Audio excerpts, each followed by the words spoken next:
ان الحمد للہ والصلاة والسلام علی نبی۔ ان دو شخصوں میں ہدایت والا کون ہے؟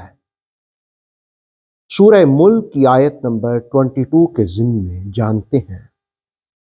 افامن، کیا وہ جو یمشی چلتا ہے، مکبن الٹے منہ یا سر کے بل، علی وجہہ چہرے کے بل، اہدا وہ زیادہ ہدایت والا ہے۔ افمن یمشی مکبن علی وجہہ اہدا، کیا وہ شخص جو چہرے کے بل الٹا ہو کر چلے وہ زیادہ ہدایت والا ہے؟ امن، کیا وہ یمشی جو چلتا ہے سوین سیدھا ہو کر، علی صراط مستقیم وہ سیدھے راستے پر ہے۔ امن یمشی سوین علی صراط مستقیم، یا وہ شخص جو صراط مستقیم پر سیدھا ہو کر چلے۔ قرآن حکیم سورہ ملک کی آیت نمبر 22 نے دو کردار بیان کیے۔ ایک کردار وہ تھا جو چہرے کے بل چلنے والا، منہ کے بل چلنے والا، سر کے بل چلنے والا، اور دوسرا سیدھا ہو کر چلنے والا۔ تفسیر تبصرہ میں یہ بات رقم کی گئی کہ حضرت مجاہد اور حضرت ضحاک اور ابن عباس رضی اللہ تعالیٰ عنہما کا قول یہ ہے کہ یہ آیت ابو جہل اور سیدنا حمزہ رضی اللہ تعالیٰ عنہ کے بارے میں نازل ہوئی۔ ابو جہل چونکہ رسول کریم علیہ السلام کی دعوت پر لبیک کہنے والا نہیں تھا، تو اس کو تشبیہ دی گئی کہ جیسے وہ سر کے بل چلنے والا ہے۔ اور حضرت حمزہ رضی اللہ تعالی عنہ انہوں نے اسلام کو قبول کر لیا، دعوت حق اختیار کر لی، تو کہا وہ سیدھے ہو کر صراط مستقیم پر چلنے والے ہیں۔ حضرت قتادہ رضی اللہ تعالیٰ عنہ نے یہ بات بھی فرمائی ہے کہ آخرت میں مومن اور منکر کے احوال اس آیہ مقدسہ میں بیان کیے گئے ہیں کہ آخرت میں منکرین کیسے چلیں گے، اپنے چہروں کے بل چلیں گے، اپنے سر کے بل چلیں گے، اور مومن صاف اور سیدھی راہ پر چلیں گے۔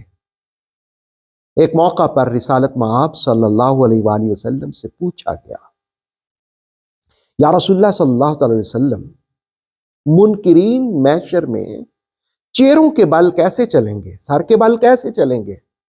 تو آپ صلی اللہ علیہ وآلہ وسلم نے ارشاد فرمایا کہ جس رب نے دنیاوی زندگی میں پاؤں کے بل چلایا ہے وہی اس بات پر قدرت رکھتا ہے کہ منکرین کو وہ سروں کے بل، چہروں کے بل چلائے۔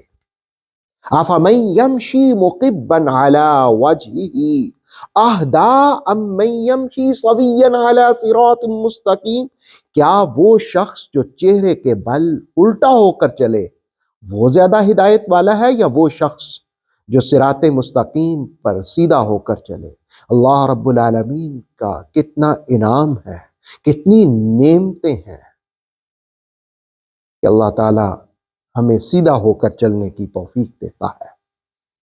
اس لیے کہ جو سر کے بل چلتا ہے اس کا راستہ ہموار نہیں ہوتا، اس کا راستہ سیدھا نہیں ہوتا، اسے منزل کا پتہ نہیں ہوتا، وہ دائیں بائیں دیکھ نہیں پاتا، اندھوں کی طرح چلتا ہے۔ اور ایک ایسا شخص جو سیدھا چلتا ہے، جس کی راستہ ہموار ہے، جس کے لیے منزل کا تعین ہے، اور اس کی آنکھوں میں روشنی ہے، اور اس کا راہبر اور رہنما ہے، اور وہ مصطفیٰ کریم علیہ السلام ہے، اور اس کو ہدایت دینے کے لیے ان کے سینے پر نازل ہونے والی کتاب قرآن ہے، اور وہ انہی سے مسائل کا حل چاہتا ہے، انہی کی رہنمائی تک منزل کی طرف جانے والا ہے، تو دراصل وہ شخص ہے جس کو اللہ سیدھے راستے کا عرفان نصیب کر دیتا ہے، سیدھا راستہ نصیب فرما دیتا ہے۔ ہم دعا کرتے ہیں اہدنا الصراط المستقیم، اے اللہ ہمیں سیدھا راستہ نصیب فرما۔ صراط الذین انعمت علیہم، سیدھا راستہ انہی کا ہے جن پر تو نے انعام فرمایا، جن پر تو نے نعمتیں فرمائی ہیں۔ اللہ تعالی ہمیں اسی جماعت میں رکھے، اسی گروہ میں رکھے، نعمتوں والوں میں شامل کر دے۔ اللہ رب العالمین ہمارے دلوں کو قرآن کے نور سے منور فرمائے۔ آتھینٹک اسلامک نالج کے لیے نور وحی یوٹیوب چینل کو سبسکرائب کیجیے، بیل آئیکن کو پریس کرنا مت بھولیے۔ نور وحی فیس بک، انسٹاگرام اور ٹک ٹاک پیج کو بھی فالو کیجیے تاکہ ہماری ہر نیو ویڈیو آپ تک بر وقت پہنچ سکے۔